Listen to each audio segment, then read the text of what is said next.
And good morning, everyone. Ordinarily, my name's Kurt. I'm the Assistant Minister here at St Peters, but this morning I'm not Kurt, and that's because, sons of Scotland, I am William Wallace. It was my attempt at a Scottish accent, okay?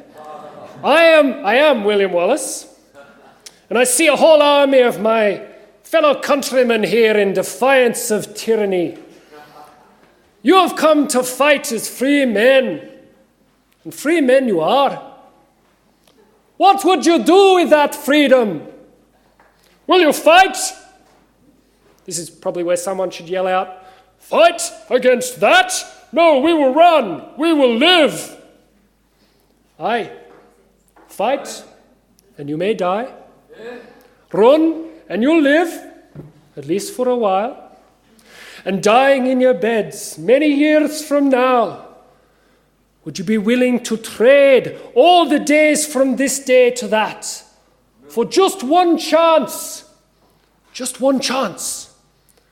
come back here and tell our enemies that they may take our lives, but they never take our freedom? Thank you. Scotland forever. Oh, I promise you that's the end almost of my Scottish accents for this sermon. Tell you what, it's not easy having a brave heart, especially a brave heart with a Scottish accent. It's not easy having a brave heart for the lost either. The fourth talk of 7 in our current preaching series here at St Pete's, A Heart for the Lost.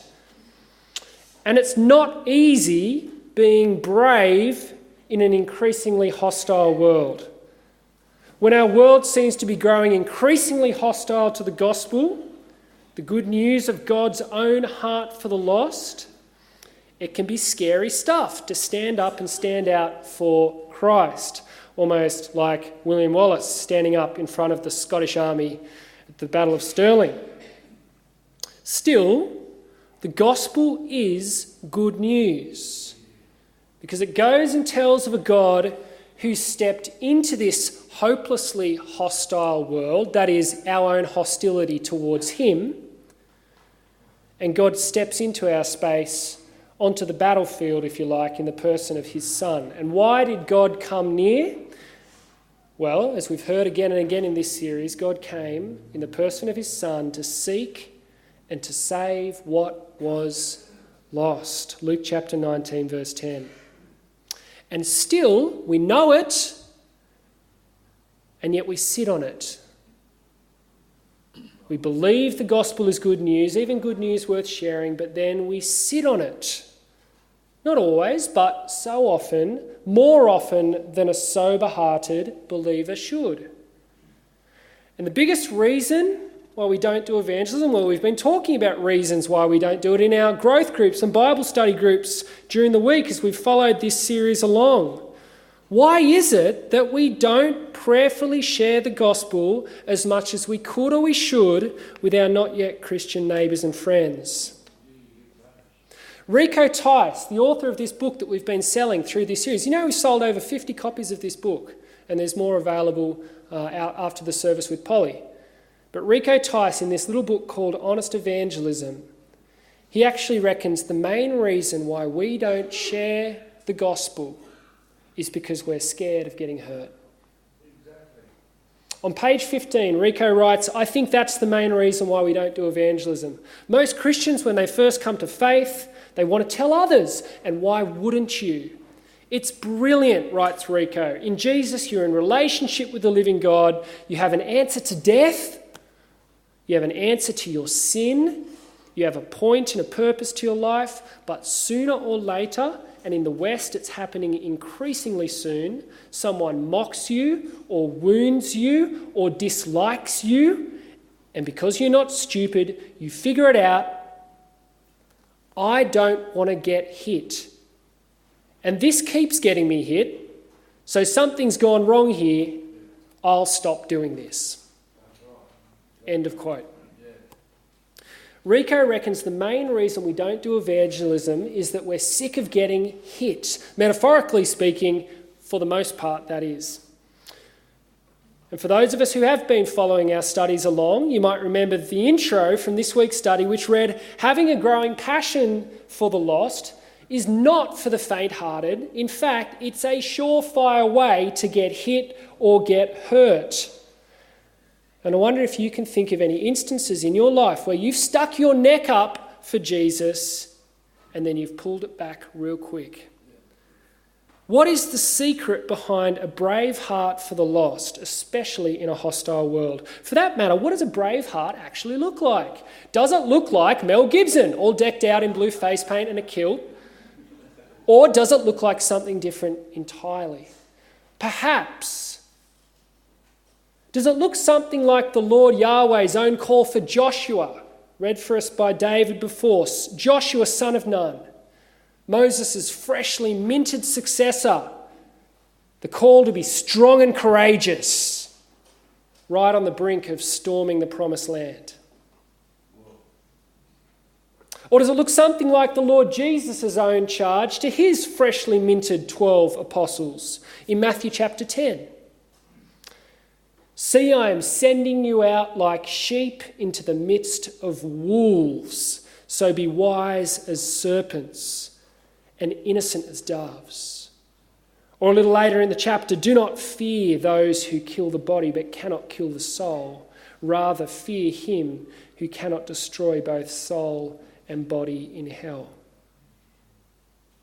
See, once we get into God's word, the Bible, and we get it open in front of us, we begin to see what real bravery, biblical bravery actually looks like. The kind of just true, ordinary bravery that we need as God's people in all of life, actually. It takes guts to get up each morning and say, I'm going to deny myself by God's strength, take up my cross today and follow Jesus. That takes guts.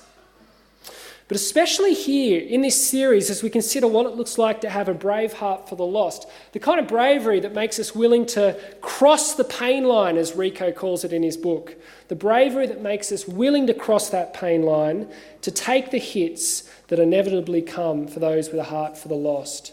And we hear over and over again in God's word that the secret is this: having a brave heart for the lost doesn't mean having no fear at all.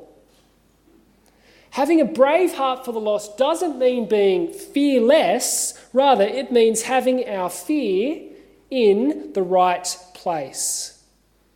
Or better, it means having our fear in the right one. The one, as we read there in Matthew 10, verse 28, the one who can destroy both soul and body in hell. In a few weeks, we'll be looking at 1 Peter chapter 3, and Peter writes, do not fear what they fear. Instead, revere or set apart Christ as Lord. Don't fear this. Instead, fear that. That's what bravery looks like, Bible style. Not having no fear at all, but having our fear in the right place. The only place where hope and help can be found, as we heard in that great psalm read to us so wonderfully by David before, Yahweh, the Lord of hosts, and Yeshua, Jesus, his only Son. Now, to see what this fear of the Lord, as the Bible calls it, actually looks like, and to see what this kind of fear is capable of as fuel for the fire of a growing heart for the lost, we're going to take another look at that chapter 10 of Matthew's Gospel, and the first ever Gospel mini-mission. So let's turn there now in our Bibles if you're not already there. It's the 10th chapter of Matthew's Gospel, which is on page 790 of our red Bibles in the pews. Page 790, Matthew chapter 10. I'm calling this the first ever Gospel mini-mission, kicked off by Jesus himself, to be carried out by his first disciples, these freshly minted apostles, as I called them. And we read of that in the opening verse of chapter 10. See there at the bottom of page 790. Then Jesus summoned his 12 disciples and gave them authority over unclean spirits to cast them out and to cure every disease and every sickness. And he goes on to list the 12 by name, and then down in verse 5, these 12 Jesus sent out with the following instructions: Go nowhere among the Gentiles, that's the nations around you, and enter no town of the Samaritans, that's the particular nation to the north that were kind of like the half-brothers, historically speaking, of Israel, but go rather to the lost sheep of the house of Israel. Now, of course, we know that the time will come for an even greater mission, a great commission, actually. At the end of Matthew's Gospel, you might remember from last week, Matthew chapter 28, as Steve was preaching and we heard the call of the risen Lord Jesus himself. Matthew 28, verse 19. Go therefore and make disciples of just a couple of nations. No. Go therefore and make disciples of all nations. And of course, this even greater mission is still going on today. It's the reason why we're here in Armidale, in Australia, on the other side of the world, to these original events all the way back in first century Israel. But for now, in Matthew's Gospel, at this point, chapter 10, it's just Jews. Verse 6, you would have seen it there. Go rather to the lost sheep of the house of Israel. And I wonder why that might be so at this point in Jesus' mission.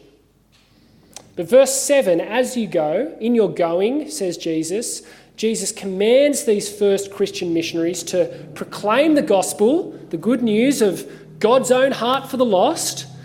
For at last, see there at the end of verse 7, with the coming of King Jesus, verse 7, the kingdom of heaven has come near. That's an important connection. With the coming of King Jesus amongst these first disciples, the kingdom of heaven has come, not will come, but has come near. So that's the mission briefing underway. And the rest of chapter 10 just goes on to tell these first disciples what to expect the moment they set foot out the front door and they begin to mix it with the lost. Now, verse 16, which is the first verse that was read to us by Anne, it's really the one that sets the tone for the rest to come. Verse 16, over the page now and halfway down, Jesus says, see, I am sending you out. Literally, the word for sending there is apostello in the original. So I'm apostling you, you 12 apostles. I'm apostling you out like sheep into the midst of wolves. So be as wise as serpents and innocent as doves. Now, it's interesting, isn't it? First, it was the lost sheep of Israel who were the sheep. You had to go out to the lost sheep of Israel. Now it's the apostles themselves who are the sheep. See, there's been a bit of a switch that's happened there. And instead of going out to the lost sheep now, they're going out into a pack of raving wolves. Now, as a city kid, sheep are bad enough. Little confession here, I'm scared of sheep. They look fluffy, but they're scary. I've heard that their bar is worse, not as bad as their bite. But they bite, or at least someone corrected me in the early service, supposedly they don't bite, they just gnash their teeth, quote from an older lady this morning. Sheep don't bite, they gnash their teeth, everyone. But regardless of the fact, even if sheep can bite, wolves bite harder. And getting bit for preaching the kingdom back then sounds no less appealing than getting hit for sharing the gospel today, which is exactly what Jesus was calling them to do there and us to do still now. Jesus still calls his disciples to expect hostility on the mission fields of Africa or Indonesia or even everyday ordinary Armidale. So what is the secret? Because whether you are one of Jesus' first disciples or you're one of Jesus' everyday disciples today, you're going to have a brave heart to be willing to face the hostility and take the hits.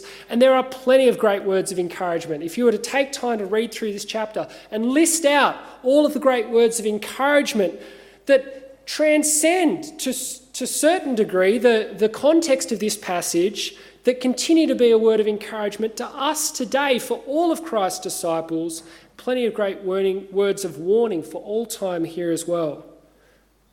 But I reckon it's in verses 26 to 30. Just take a look there.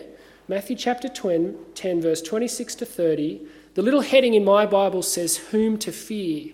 And it's here in these verses that Jesus really hones in on our hearts when he starts to speak about our fears. See, 4 times in these 5 verses from verse 26 on, Jesus speaks about our fears. The first and the last time, you can see them there. So looking in verse 26, Jesus says, have no fear of them. And then in verse 31, if you just skip down, Jesus says, do not be afraid. So Jesus is simply saying, don't do it. Don't be afraid.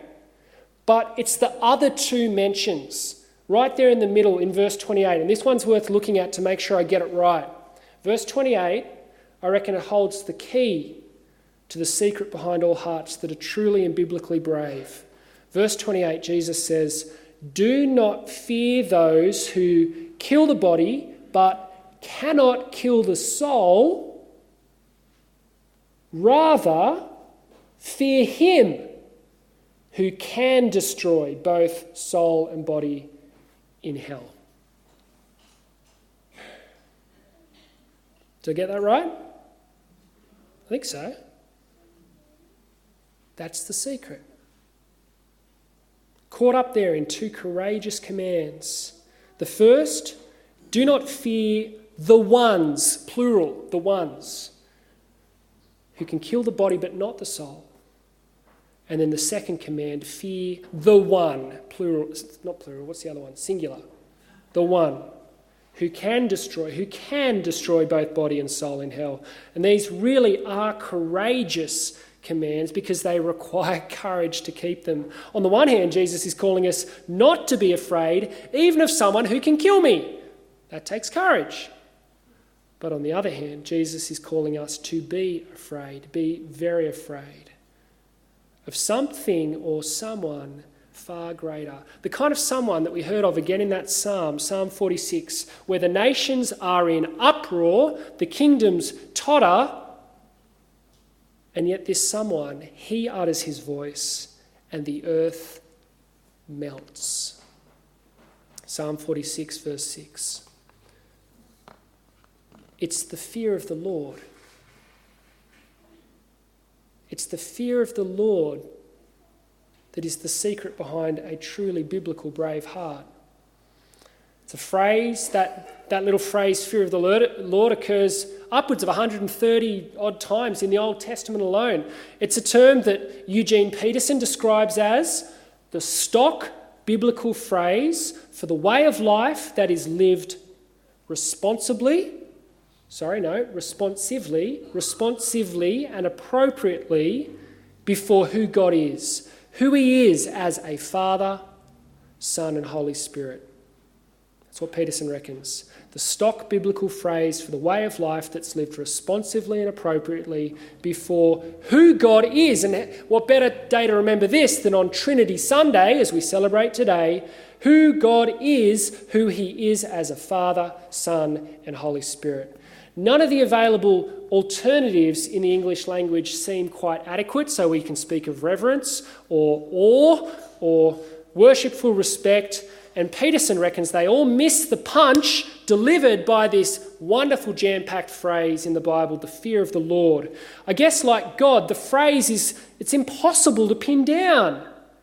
You can't put the phrase in a box. I guess that's to be expected, though, when we're dealing with the Holy One of Israel. You can't put God in a box either. And of course, you can't keep God in a tomb.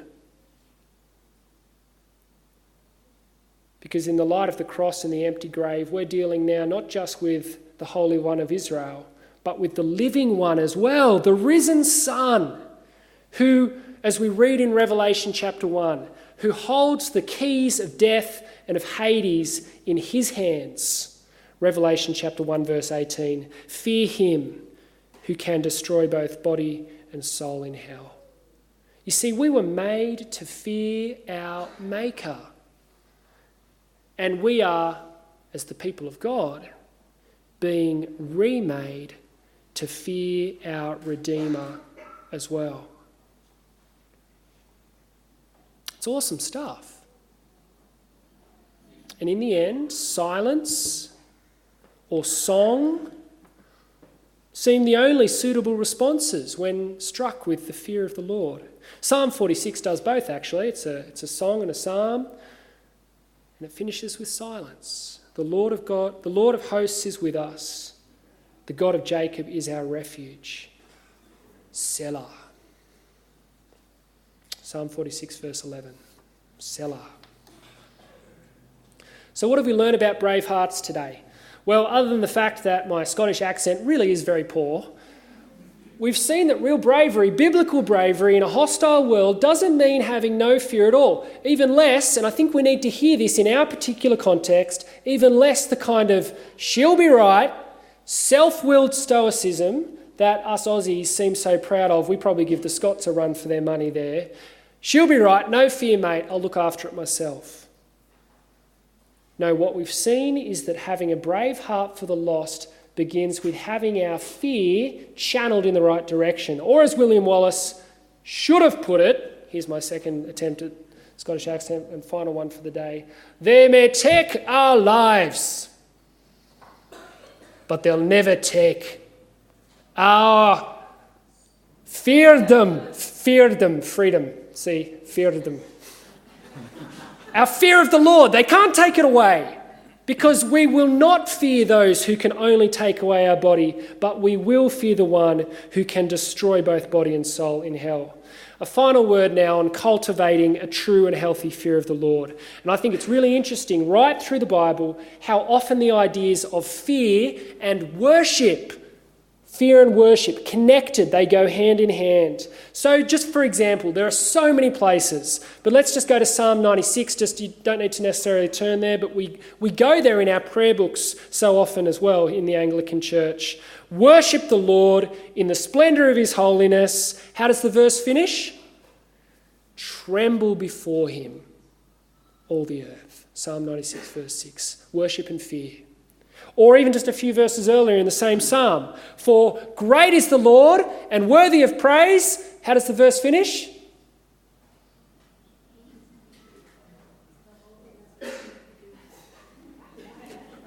How does the verse finish? We need to get back to our prayer books.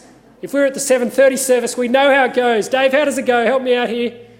He is to be feared above all gods. Worship and fear. And not just worship and fear, but worship and fear and love as well. Our loves are closely linked to our fears and our worship as well. It's only when our fear of the Lord is greater than all other fears and our love for the Lord is greater than all other loves that our worship will be true worship of the one true God alone. In fact, Rico Tice, again in his book, goes as far to say that it is idolatry ultimately, idolatry that lies at the heart of our fear of getting hurt. Loving or serving or fearing anyone or anything other and lesser than God alone. As Rico writes, as long as Jesus is not my greatest love, and perhaps we could also add today, as long as the Lord is not my greatest fear, I will keep quiet about him in order to serve my greatest love, my idol. They're Rico's words, not mine, but I'll tell you what, I know exactly what that feels like.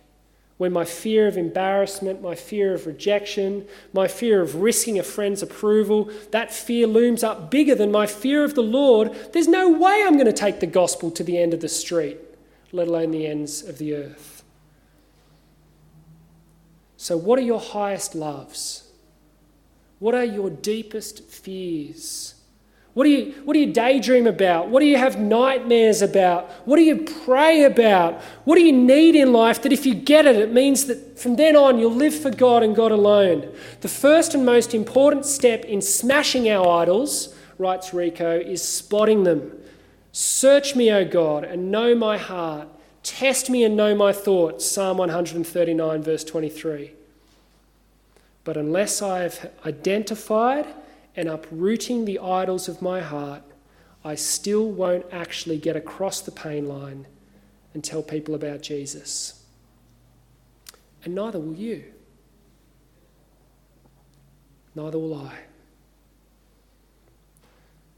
So I close with this prayer from Psalm 139, verses 23 and 24. Search me, O God, and know my heart. Test me and know my thoughts. see if there is any wicked way in me, and lead me and others too in the way everlasting. In the name of Christ, amen.